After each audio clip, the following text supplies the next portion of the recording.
Hey everyone, and welcome to Chef AJ and Friends. Today's the third Friday of the month, which means it's time for The Doctor is In Q&A with Dr. Ron Weiss, where he answers the questions you have sent us in advance. Please welcome him all the way from New Jersey. Hi, Dr. Weiss. How's the farm?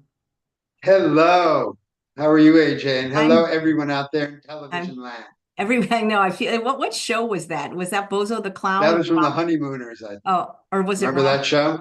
Well, you know what? Only in reruns. I think it was a little bit of a few years before I was born, but Yeah, I think, well, it was from the 50s, I but remember. I remember to the what movie. an unbelievable program. And I heard that the Flintstones cartoon was based on the Honeymooners. Yes, right?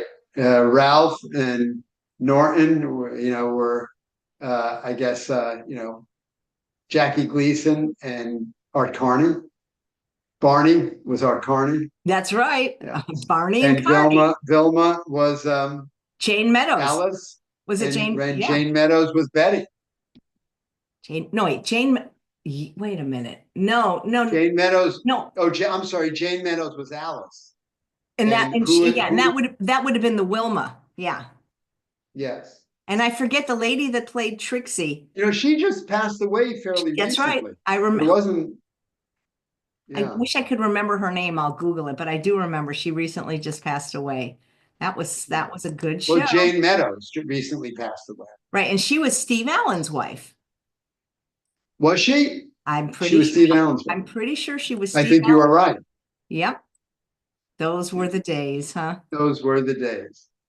They don't make television like they used to. No, they don't. And can you imagine? The whole set took place in that drab little unfurnished room in that kitchen, with all of the set consisted of a chair and a desk, and it was thrilling. That was good. Okay, so the person that played Trixie was Jane Keene. Jane Keene played Trixie Jane King, Norton. Yeah. Trixie, Oh, right? no, wait, Joyce Randolph. Joyce Randolph. Joyce Randall. It was Joyce Randall. Who was It Jane was. Keene? Who? Don't know. That name's not familiar. Wow. Anyway, that was a long time ago. So that line comes from. Do you remember when you would appreciate this because uh, uh, Ralph had a scheme. He was always scheming to make money from all of these little business ventures. And he bought this whole warehouse of these kitchen gadgets. Remember, they could do everything.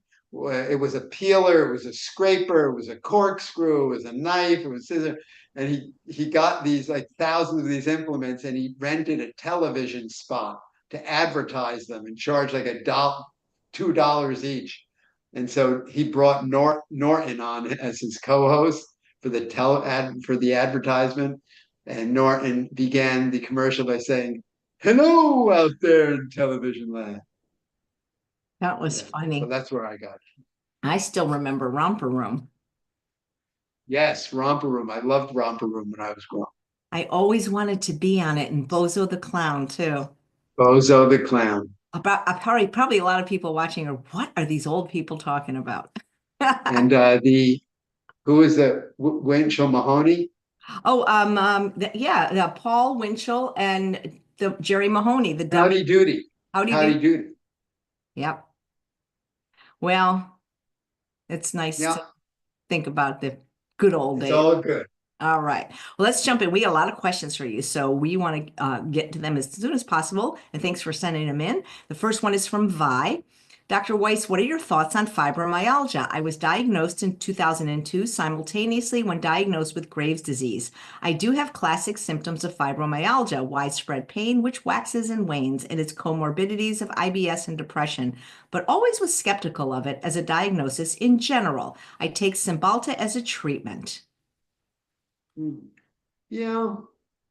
So, for those of you who are not familiar, fibromyalgia is a sort of a mysterious kind of illness, which I remember was first described or categorized when I was training in medicine, probably in medical school, or around that period of time, maybe during the 80s.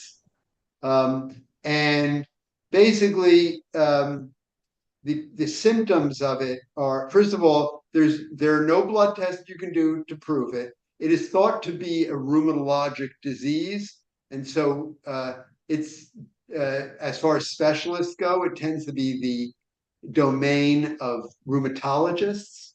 Rheumatologists specialize in that disease, and basically it's sort of like a vague complex of symptoms, which include uh, severe fatigue, uh, just achiness all over, like everything. It's not a specific joint pain like in rheumatoid arthritis. Oh my God, my hand joints are swollen up or my knee joints are swelling up. It's just that like everything kind of hurts you. You're exhausted and you're just very fatigued. Those are basically those are the main symptoms.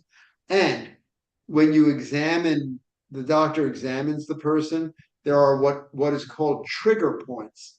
And in the old days, they used to have maps of these. There are actually certain points you can press. There are many of them all over the body, like on the thighs, the shoulders, the forearms, the chest, the back. And if you press in these points, like acupressure points, it causes severe pain. And so this combination of findings and symptoms is categorized as fibromyalgia. And traditionally in the conventional medical world, there's not been really a lot that has been um, very dramatic as far as relieving patients' symptoms. In the old days, they used to place people on Prozac and those kinds of drugs, the SSRIs, and then the newer, the SNRIs like the Cymbaltas and the other kinds of related drugs which deal with serotonin, increasing serotonin in your neurotransmitters. So supposedly that can give some relief. I have never noticed in the patients who take them dramatic, like even if some people take them and they do get somewhat better, they're never well. I've never seen anyone who takes the Cymbalta and I say, oh, I feel fine and dandy again. So, and I have found that if the lifestyle is optimized, I have found that to be highly effective for fibromyalgia. And when I say lifestyle, that would include the following: adopting a high quality, not just a plant based diet, but a high quality diet of whole plant foods, making sure sleep is optimized, making sure stress is completely managed and there is calm. And other things like making sure there's no alcohol and stuff like that, and exercise. And I think that when that happens, there's great success in completely relieving fibromyalgia symptoms in most people. Great. Is that the end? I can never. That's Okay. that's it. All Do right. you have any questions, AJ? No, no. Well, not a question, but my phone just pinged and it was my healthcare system saying outbreak of measles in Texas, get vaccinated. I mean, are adults supposed to get vaccinated against measles now? So not technically, so because we don't, you are assumed, and that's a big assumption, but you are assumed if you either were born in the 50s or before, you're assumed to have acquired natural immunity through natural measles protection. If you're like me, I was born in 62. By that time, measles vaccines were already be given or already being given. It's assumed that just getting 2 shots, you're good to go for life. That the vaccination will automatically give you immunity, but that's not always true. I have found out. And how do I know that? It's because sometimes because of medical testing, because of pre-employment, like going into hospitals and whatever, we have to get tests on like pre-employment employees because they won't let them into certain health settings without getting MMR titers, the blood test to show immunity for measles. And sometimes we find that it's below protection. And if that's the case, you do have to get a vaccine. But we don't do that blood test to test people unless it's for that specific thing. However, I have been thinking about this a lot, AJ. And as there are more and more people who don't get vaccinated, and there are more and more outbreaks of measles, like your phone is telling you, I think I may start sometime in the future, if these outbreaks come towards our community, I might start testing adults, especially more vulnerable adults and older adults, for measles titers to see if they are actually immune. I never had measles. I mean, I think if I was vaccinated, it's whatever they did when I was younger, and I You don't. were born what year? 2 years before you, I didn't. I'm younger. 60. I'm older than you. I know they were giving them about that time. Maybe you probably had the measles vaccine. It's funny, I didn't get chicken pox until I was 27, and it was terrible getting it as an adult. Yeah, me too. I had it when I was 17. It was terrible. It was terrible. And mumps I had when I was 6, These but I never diseases had. are worse when you get them when you're older. Yeah, it was bad. I'd never had measles, so yeah. Is it serious? Well, if you're uncertain, what I would do is, if you don't even know you had the vaccine or the disease, I would ask your doctor. It's a very simple blood test. You're having your blood drawn anyway, Right. right? Yeah. So tell them to add an MMR titer. NMR. MMR titer, the measles, mumps, and rubella titer. And Thank you. if you Wow. fall short on protection for any of them, all you have to do is just get one MMR vaccine and you're good to go. Wow. Wow. Thank you so much for that great piece of advice. See, we learned so much on Chef AJ and Friends. Perfect. Thank you. Love it. Oh, here's a interesting question from, I hope I pronounced the name right, Niboja. Is it safe and is it better for our health to eat raw sprouted grains and lentils? Hmm. So, um, you know, I think what this lady is alluding to is that sprouting. Well, let me back up a little bit.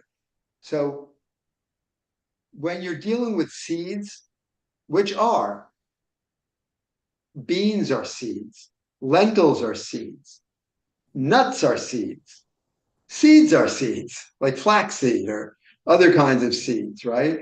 Um, when when your grains are seeds, right?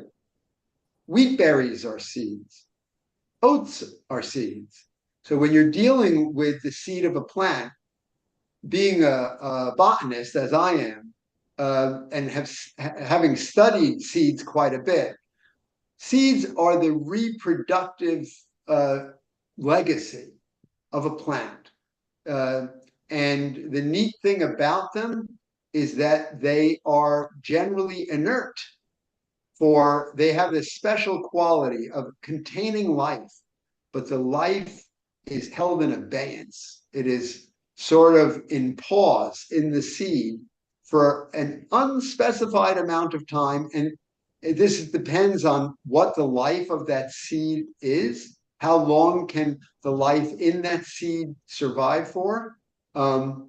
That may depend on the species of plant. It may depend on how the seed was stored. But there are some seeds, for example, in Israel, for example, a few years ago, they sprouted the oldest seed ever known to come to life again. It was thousands of years old. It was the Judean date palm, the original date tree that was in the land of Israel from the Bible. And they sprouted it. And today it is, believe it or not, it's been reproduced, and this tree is bearing fruits and dates, which are supposedly very delicious. But it just goes to show you that there is life in these seeds, no matter what they are, legumes, whole grains, flaxseed, nuts, and they're waiting for you. Now, within the seed, there are different levels of compartments of nutrients, and the seed has been packaged to put oomph and provide this great like rocket ship of life when the conditions are right and the seed has enough water or warmth or moisture or sunshine, all of a sudden, or darkness for that matter, depending on the species, the seed will all of a sudden get the signal. It's go time. Let's put out a root and let's put out a shoot. Let's put out roots going downwards, southwards, and let's into the soil, and let's put out a shoot which will contain leaves. And you have to remember something. This is such an exponential rate of growth that occurs that the seeds need energy. The shoot to develop, the root to develop needs energy, because normally a plant gets its energy from soil, right? From nutrients in the soil, from microbial life that brings them nutrients. The root is not developed in this little seedling. So before the root hairs develop and the root structure develop, it needs its preformed nutrients in the seed. And when you sprout a seed, that's what you are unlocking. You are unlocking this powerhouse of ready-made nutrients. And it is estimated that for many, and you can look this up, that for many different kinds of seeds, whether they be legumes or seeds or nuts or grain, when you sprout them, the availability of the nutrients for us to absorb is many times that of the unsprouted seed that you would eat. Sometimes it could be 10 times as much, and you're eating the exact same food stuff. It's just been sprouted. And I'll get so that's the bottom line. I think it's excellent to sprout all kinds of seeds because of that reason. There is no known danger from contamination unless you're, having, I guess, unsanitary conditions while you're sprouting that. I'd make sure when sprouting usually requires like water changes, and it occurs over days. So, but I think there's very little downside. The one little thing I should comment on is that when you sprout certain seeds, like the cruciferous seeds, like you can buy a pound or two or a few pounds of broccoli seeds and sprout them. They're little seeds. You wouldn't normally eat. You can eat lentils without sprouting them. Who is going to eat broccoli seeds? You're not going to eat that. They're not really palatable. But when you sprout them into nice green sprouts, you can eat those and they're delicious. But just FYI, especially in the cruciferous family, like broccoli sprouts, they are so powerful in these enhanced nutrients that you have to be careful, because there is this, the most potent class of nutrients that help to prevent cancer in cruciferous vegetables are these isothiocyanates, and they can be at such high levels you can only eat a limited amount of these broccoli sprouts every day, like maybe a cup and a half, 2 cups at most. Because if you were to eat, let's say, a pound of these broccoli sprouts, you could start to get liver damage from doing that. So with that exception, I think you're fine sprouting all of these things and eating them and enjoying them. Chef AJ, do you do any sprouting? And if you do, Well, do you have any I mean, tips I do. on I how to sprout sprout? sprouts. I haven't sprouted like legumes or seeds, but I have sprouted sprouts.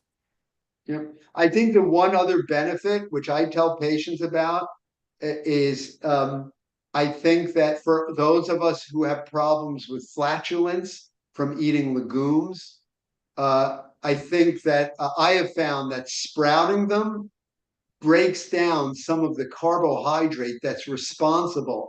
There's very resistant starches that are in these legumes. And if you sprout them, you burn through like half of them. So you're not going to have as people who are sensitive and who don't have the right, maybe gut microbiome complement, you can reduce that aggravating carbohydrate by sprouting or reduce it. Yeah. That's interesting. Thank you. And there's one more question is, And of course, can I say one other thing? oh yeah, of course. If you are sprouting, and even if you are eating without sprouting, please, please, please always make sure, I encourage my patients to eat organic. When I say organic, I mean conscientiously grown as a bare minimum certified organic. And if you can get a good grower who doesn't have certified organic, but they're trustworthy, eat that. But especially when it comes to grains and legumes, like these things that you're going to sprout, because these days, those are highly contaminated. The conventional version, like if you just buy regular lentils that are not organic to sprout, there's a good chance they're contaminated with Roundup, the pesticide, the herbicide, which is so ubiquitous in our world now. It's the number one pesticide applied in the United States. And farmers use that now to dry things. They don't even use it as a conventional farmers, not organic farmers. It's illegal. Conventional farmers use that chemical to zap the beans, the lentils, the wheat, the oats. Just when they're ripe, they kill them, the plants with that. So they're frozen in time at that point on the moisture scale of the grain. Then they harvest them and they give you the grains and the beans with the Roundup. And that's why I tell the patients to eat organic certified so they don't get high levels of Roundup in their grains and legumes.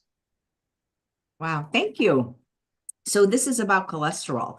Dr. Nathan Bryan, a nitric oxide expert, says that if we have cholesterol below 200, we cannot make any sex hormones and vitamin D. He said the cholesterol is not causing heart disease. Can you please give your opinion on this?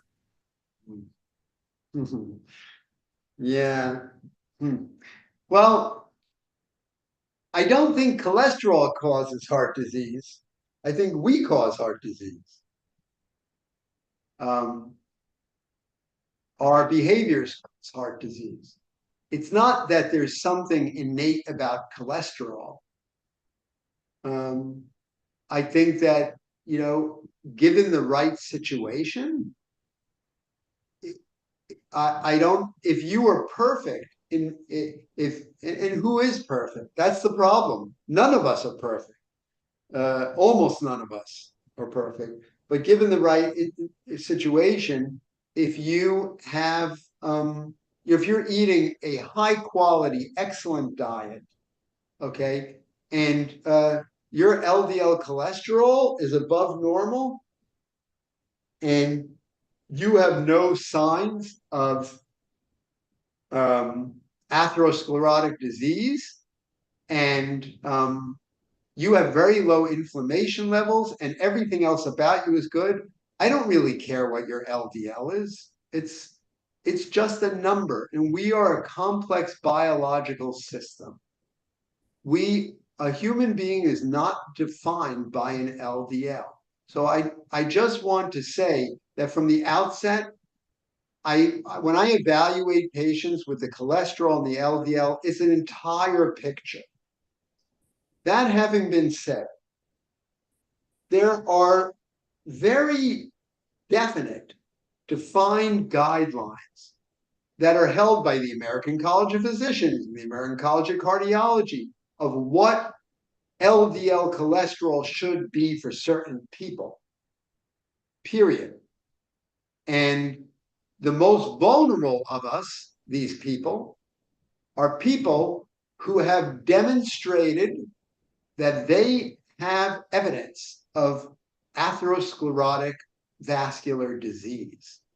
And for these people, if you have either have had a heart attack or someone did a calcium score on you and see, whatever. It's you have clogged up arteries, your calcium, your calcium, your atherosclerosis plugs in your carotid arteries, something, or you have intermittent claudication of your legs. There's some evidence that you have problems.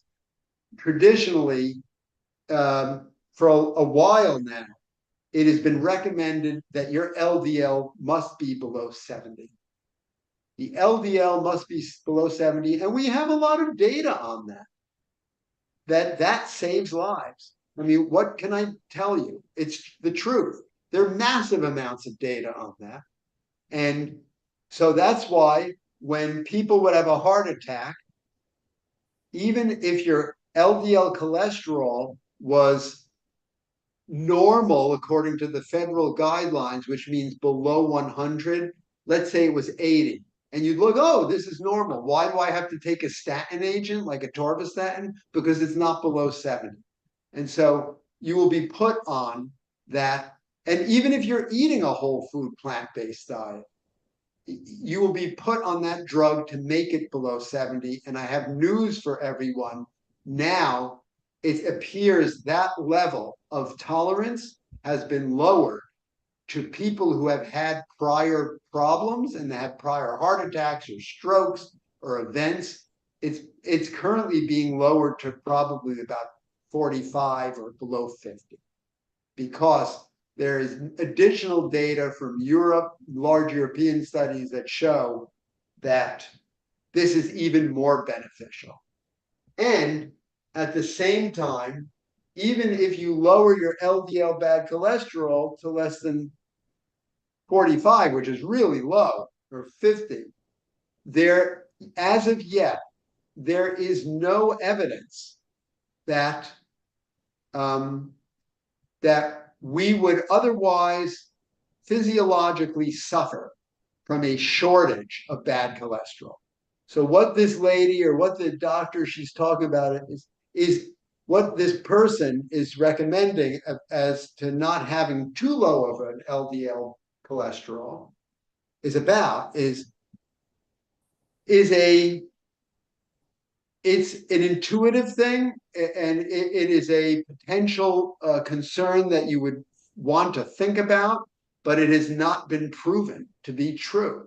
So, and that is that there's a reason for your body to have cholesterol.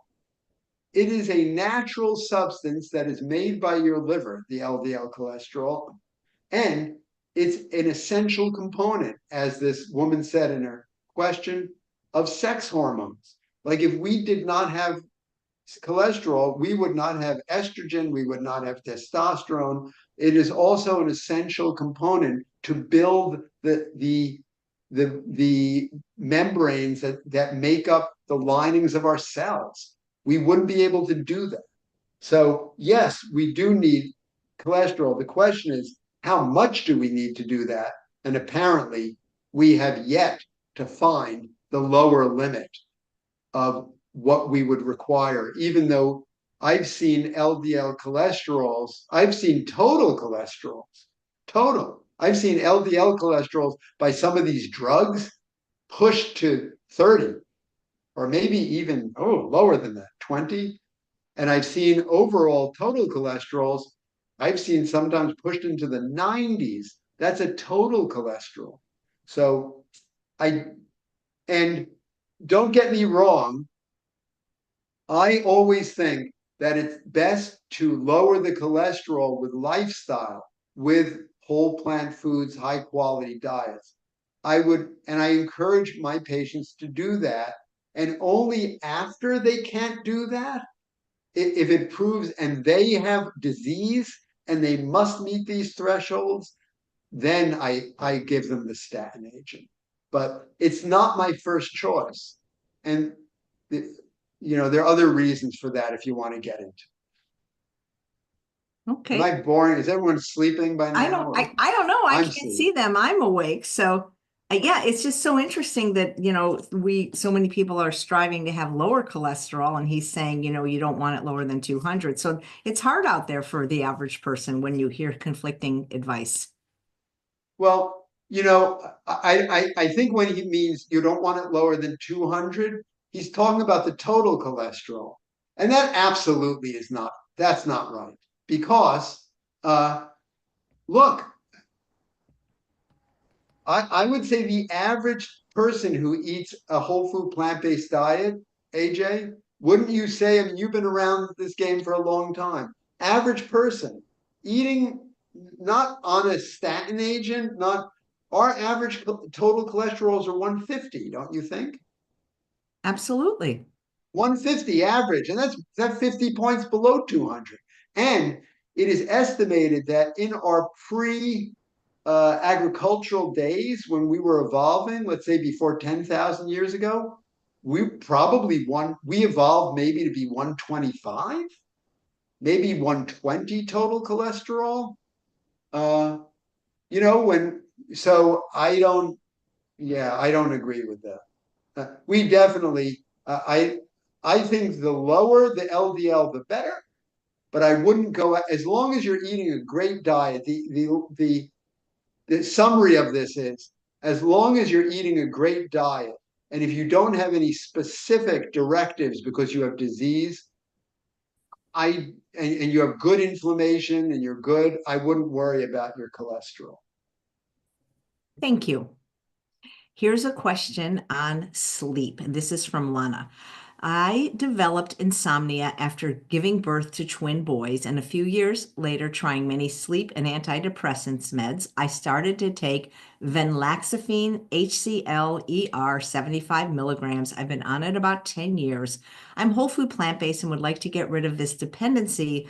My doctor said I should discontinue it if I want, but there is no lower dosage. And according to Dr. Google, 37.5 milligram tablets are available, and this type of med can cause very serious withdrawal symptoms. What are your thoughts about this?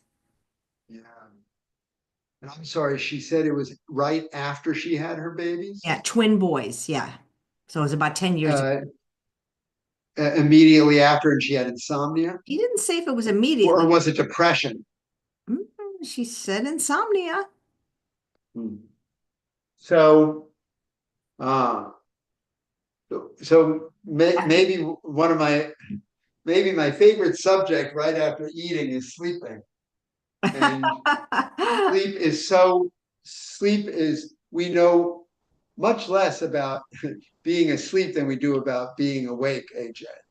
But the bottom line is I love Matthew Walker, the sleep researcher from Berkeley, his quote that sleep is the Swiss Army knife of our health. It means it does everything. It does everything for us. And so we must always guard our sleep and make sure that our sleep is optimized in order to get all the other physical stuff that we think that eating food does, like to, you know, be not insulin resistant, or to, you know, all kinds of things to, um, you know, help our metabolism during the day, to be a correct weight or a healthy weight.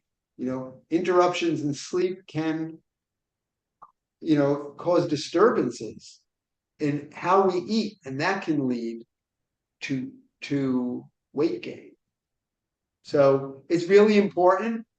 Um, I have found during my lifetime as a prescribing doctor in my earlier life as a physician, and now in more recent decades as a de-prescribing doctor, is it is possible to find a prescription drug that puts you to sleep.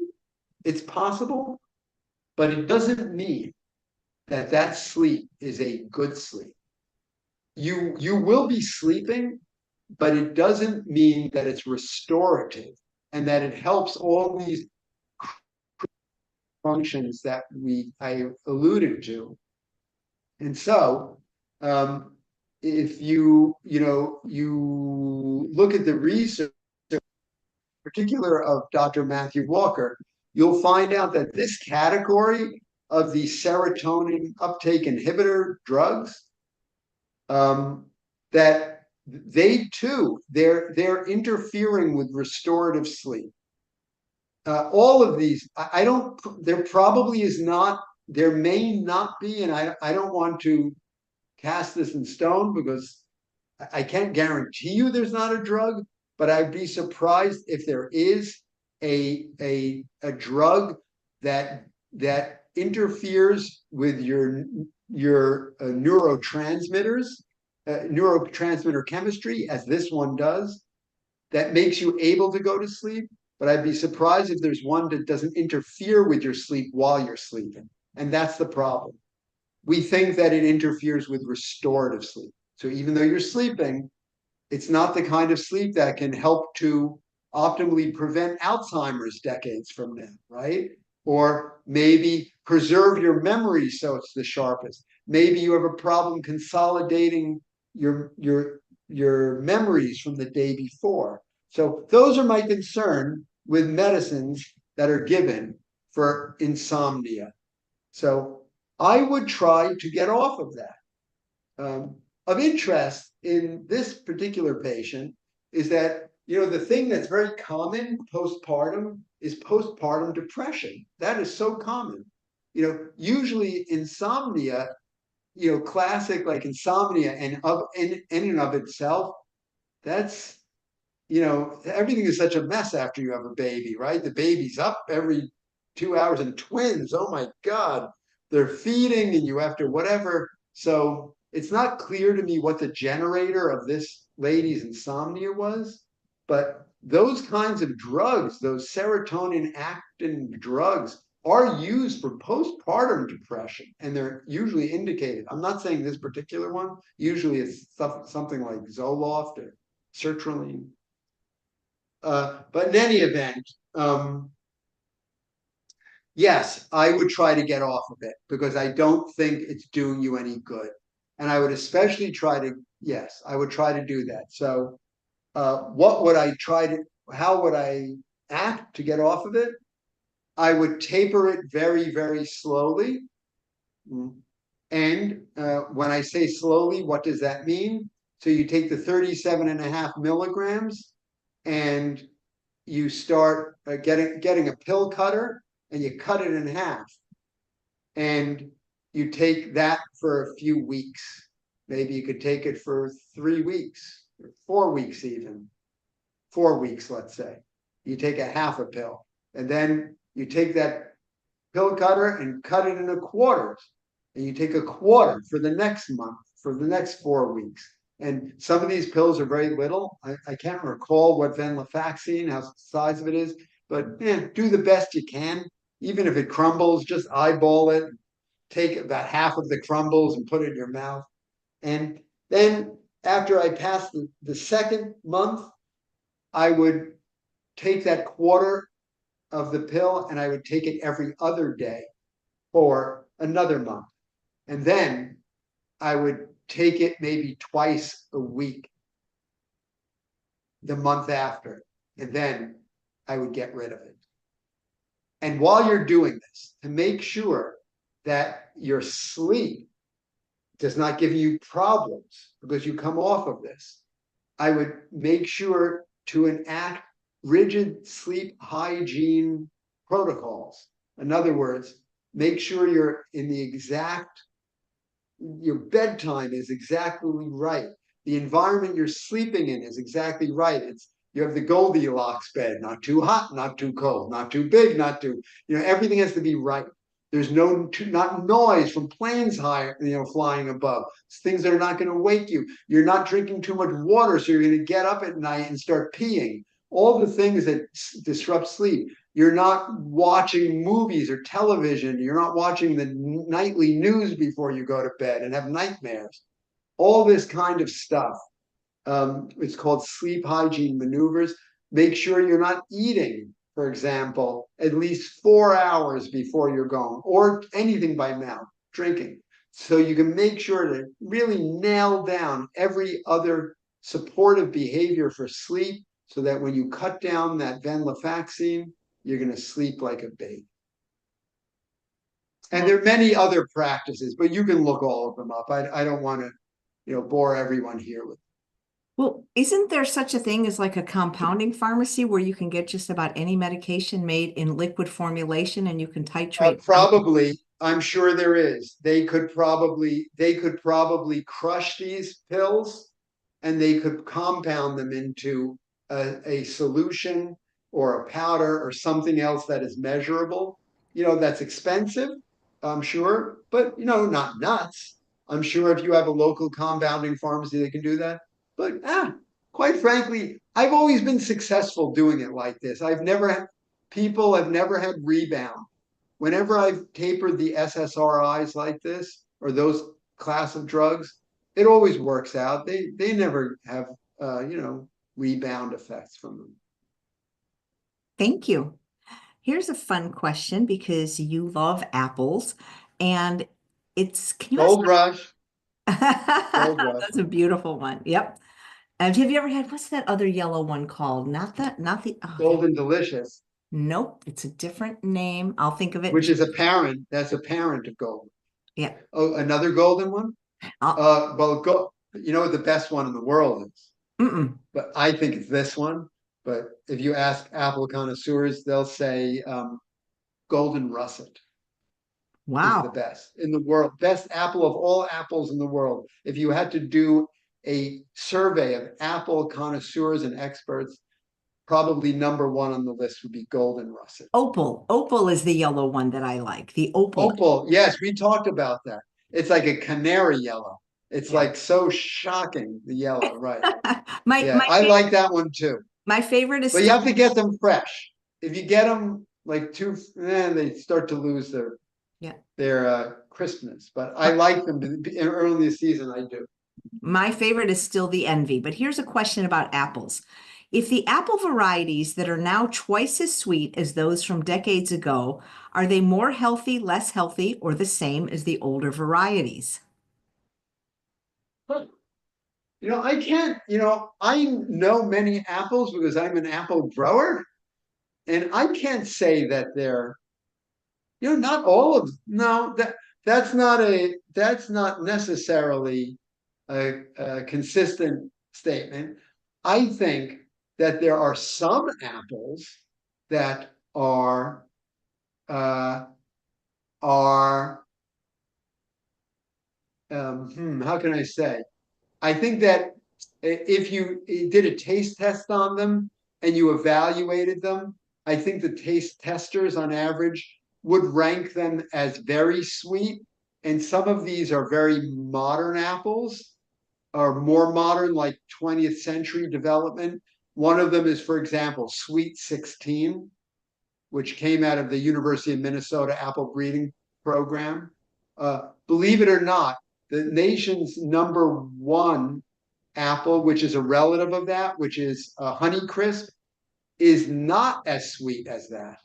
And there are other more modern apples, like we've talked about Cosmic Crisp, have we? AJ?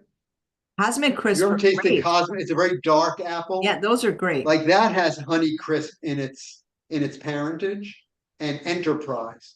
But it's a mixed bag, I would say, no pun intended. I think that there are some modern apples that are sweet that you can go back, like the Golden Russet is a very sweet apple, the one I just mentioned, and actually the soluble sugars of an apple or a plant for that matter, can be measured by a Brix test. It's a little test. You can get one in the mail where you squeeze out some of the juice of the apple, and it's a refractometer. You hold it up to the light, and depending on how the daylight penetrates through the layer of solution, it gives you a reading. You can tell how many sugars are in that. And I think that, I haven't tested every apple, but that golden russet, that old ancient apple, which is 200 years old, that and some of its relatives may be at the highest levels of sugars. So what I'm going to say is it gets more complex. Just because an apple has a lot of sugar in it, it doesn't mean that it tastes very, very sweet. It depends what other kinds of phytonutrients, what other kind of flavors. You can have a high amount of sugar in an apple, but it can also not taste that sweet because there are tart molecules and other kinds of savory molecules that enter into the complex of flavor profiles that sort of mask the sugars in them. So you can't judge just let alone the sweetness profile alone as far as the flavor is concerned. But I don't be concerned about that. What you should do is you should eat an apple which you love, and it should be organic, or conscientiously grown without chemicals. Because apples are grown with some conventional apples have some bad pesticides in it that are bad for our environment. So you want to get or at least organic certified or apples grown without pesticides, and pick the one that you like the best. That's what I would eat. And eat them regularly. Apples have special flavonoids, plant molecules that help to do fantastic things. Like, for example, there's an interesting study from years ago that I came across demonstrating, it was a Polish study, which was pretty good. They demonstrated that eating 2 apples a day could cut your incidence of colon cancer down by 50% over about a 10-year period. Wow, So that's eat your apples. An apple a day does keep me awake. terrific. Well, we have one more question, and this is about omega-3 fatty acids. It's kind of long from Mindy, but there are several parts about it because one of it is, first of all, do you recommend that your patients even test for omega-3 and supplement if they're low? And do you yourself supplement? I'll read that part of the question first, and then we'll get to the second part after you answer that. So I do, for our patients, I do regularly test them. We've tested them for many years, our patients. And the reason why is I started testing them when the data started coming out about the potential risks of having low omega-3 long chain fat complements, low levels in your blood, apropos declining cognitive function as you get older. We've known, or it's kind of been maybe intimated for a while that, that this stuff is important for brains. And that's why even in prenatal vitamins, it's been the fashion for a long time to include DHA. When you look at a prenatal vitamin that a pregnant woman takes, which pretty much all pregnant women do, it always has DHA in it.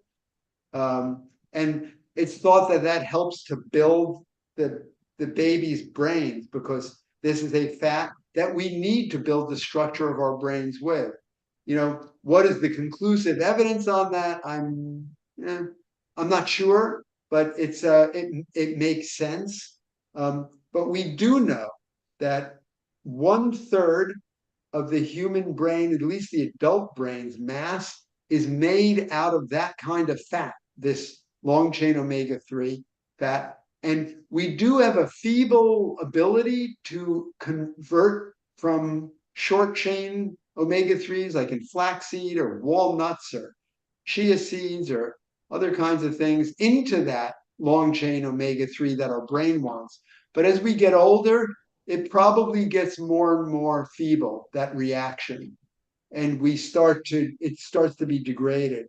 And so we have found out that, that people, there have been a lot of studies showing that if people have dementia and you can see it and their function is not good, and if they have evidence on their blood test that they're deficient in the long chain omega-3s, and if you give these people the supplements for the omega-3s and get their levels up, guess what happens, AJ? We found out that their memory and their cognitive function improves just from taking the supplement, and their brains actually get a little bigger. So Wow. from that information, when I saw that was enough to make me be conservative, because when you look at it, dementia and decrease their mild cognitive impairment or these kinds of dysfunctions affect a good number of people over the age of 80. So I made it a routine to always check it in my patients, especially from midlife on. And I think it's important to so what I first do, I'll give you my protocol. I try not to supplement if I can. I try to optimize the patient's diet by eating the sources of the pre the sources of the flax, the chia, the walnuts, and the hemp seeds that contain a lot of short chain omega-3s. And I try to cut out other high omega-6 containing nuts, which interfere with the processing of those long chain threes. And I do that for a year. And if I can get the patient, and sometimes I can, to get a good level of omega-3s, that's where I stop. And they don't need supplementation. Just by increasing their raw materials of the short chain threes, I can sometimes get the patients to where they need to be, which is a level over an omega check level. The test value is over 5.5%. If I can't do that, then I institute supplementation with the omega-3 supplements Okay. So in, in an attempt to get it above 5.5%. That's the goal. It's called an omega check or an omega-3 index, and it opposes it divides the number of long chain omega-3s by the omega-6s you have in your bloodstream. great. Well, okay. So that was the second part of her question. The first part was that there's a lot of opinions on it, including Dr. Clapper, who was initially opposed to supplementing, but after taking flax and chia seeds and walnuts with no increase, he said it went down, not up. So last I heard, he decided to supplement. She's 75 years old, whole food, plant-based, oil, sugar-free, some tamari and miso, vegan for 40 years, 4'11", weighs 90 pounds, a former dancer, very disciplined, no meds, in good shape. The PA refused to include the omega-3 in her blood panel, but she wanted to establish a baseline like she does with vitamin D and B12. She said she could just order the tests on Amazon from Omega Quant, which she did for $40. They sent her a test kit, bricked her finger, dropped the blood onto the car. 7 days later, the results were 2.91, and she was hoping for at least 5. I consume flax and walnuts every day and have been doing so for years. I incorporate edamame and seaweed. I don't like chia seeds, but will sometimes use chia and hemp dressings. So I guess she's asking if she personally could supplement, but also I don't know if this is true, but I believe one of the doctors on this show said that finger stick is not necessarily as accurate as a real blood draw. And when I've done the Finger sticks generally are not. Any finger stick generally is not. If you're checking your cholesterol, if you're checking your sugar, it's not as no, it's not as accurate as taking a tube of blood and running it through a complicated machine that basically it costs tens of thousands of dollars and gives you an accurate read. Yeah, It's because she not. could get that test. You can go to LabCorp and get the You know actual what? The first thing is that maybe it's just me, but look, it's this is your body. It's a free country. Why, if you want something, it's not going to hurt you. Why shouldn't you have it done if you want it, right? As long as it's reasonable, it's not crazy. It makes sense that you should have done. So when a patient comes to me and requests something, I like to accommodate the patients. If patients want to have something done, I mean, if it doesn't make any clinical sense, like why are you having them done? I'll explain. Well, this doesn't make sense. I wouldn't get this. But if it's a reasonable request, you need to get a provider. I'm sorry, not a provider, a physician who will serve you. The physician serves at the request and at the pleasure of the patient. We're here to help you. If you're worried about you're a senior citizen and you don't want to lose your memory because you have too few omega-3s, that's something that is reasonable to investigate. You should go to a doctor who will give you prescription and go to LabCorp or Quest or some other kind of laboratory that has a track record and get an accurate value. Now, that having been said, what happens if it turns out to be 2.9 again? Well, which it could. That means that that's not good for you. I would not let that level alone. And how old was this lady? 70? 75. Yeah, you don't want that level. Based on what I said, knowing that you don't have potentially an adequate level, and that we know that if you do CAT scans of brains, the older you get, they start to shrink. You want to give your body enough of that material to maintain your brain mass. I wouldn't want to live down there. And if you've tried to eat as many flax and chia or whatever, I think it's time to take a supplement. Okay, thank you. What I was saying though is if she cannot find a provider, you can get the fatty acid profile done at Well, LabCorp. what state does she live in? Well, she didn't say in the email. Well, all she has to do is go to Physicians Committee for Responsible Medicine, or go to American College of Lifestyle Medicine has a physician finder. You can go to that, lifestylemedicine.org. Just say, find a plant-based doctor, find a lifestyle medicine doctor. They'll understand. We're in every state. Go to, I'll tell you what, my friend Anthony Masiello, no matter what state she lives in, he has doctors in every state. It's called Love Life, previously known as plant-based telehealth. Yeah, she could get it. She doesn't have to leave her house. She could have an appointment with Love Life, formerly plant-based telehealth, this afternoon or tomorrow. And they'll give her a prescription with a lifestyle medicine boarded doctor. Nice, thank you. Well, that's all we have today, unless you want to start taking them from the chat, but I know you got probably to get back to. Yeah, I gotta go. All right. Got to get back to work. No more fun. Well, I'm leaving tomorrow at 5 a.m. for Rancho La Puerta. Tomorrow's my 65th birthday, so there won't be any shows. Oh, happy birthday. Well, thank you. And there won't be any shows for 10 days. The next show is until Monday, March 31st at 10 a.m. with Dr. Brooke Goldner, and she's going to be talking about what exactly does disease reversal mean. All right. And you're going to Chef AJ, have a wonderful birthday. Thanks. Your birthday. All my love to you. Thank you. And your birthday will be while I'm away in Mexico as well. 27th, yeah. 27th. We'll so trade. Saturday, you're on a Thursday. All right. Thank you so much, Dr. Weiss. Okay. Always great seeing you. And thanks all of you for watching another episode of Chef AJ and Friends. For all your good thoughts and wishes, come back on the 31st.